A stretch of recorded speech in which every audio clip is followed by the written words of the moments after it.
We're joined this morning by Karen McDougal's attorney, Peter Stris. Peter, thanks for being here with us. We're joined this morning by Karen McDougal's attorney, Peter Stris. Peter, thanks for being here with us this morning.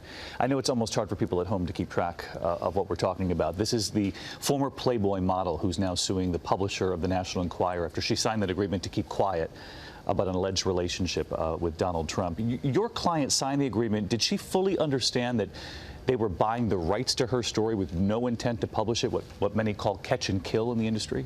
So she didn't fully understand anything about the contract. But the real issue is this is not a hush agreement. I mean, there's a provision in the contract that says she can respond to legitimate press inquiries. But I did read the complaint, and you were pretty open about what she did understand at the time. You say that they told her that they would buy the story not to publish it because Mr. Pecker, the CEO, the publisher, was a close friend of Mr. Trump. That Ms. McDougal thought that such a deal would give her the best of all worlds. Her private story would stay private, that she could make some money, and that she could revitalize her career. If she knew all of this, some would say, why sue now? It seems opportunistic. Well, let me say two things. First, there's a big difference between knowing that the National Enquirer is not going to publish your story and that you can't sell it to someone else, and thinking that you can't respond to legitimate press inquiries when the New Yorker or the New York Times or the Wall Street Journal contacts you.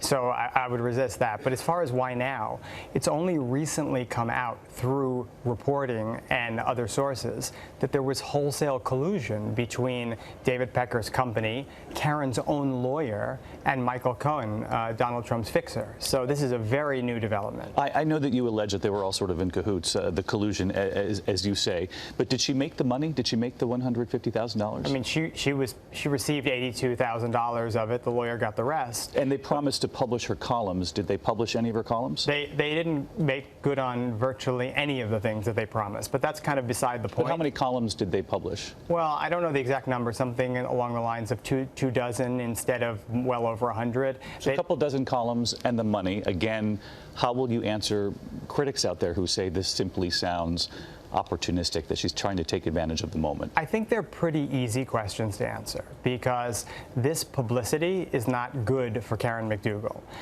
This is not going to make any money for Karen McDougal. Tomorrow, we would settle this case if American media gave up their rights. We would assign it to a legitimate nonprofit. She has no interest in making money. She wants out of this contract, not for opportunistic reasons, but because she wants to get out from under the thumb of a huge company that is essentially controlling her life. What does she ultimately hope will happen then?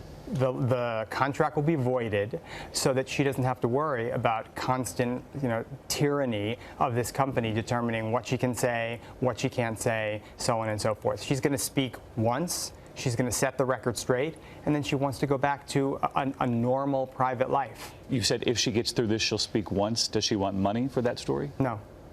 All right, Peter Stris, thanks for being here this morning. Thank you.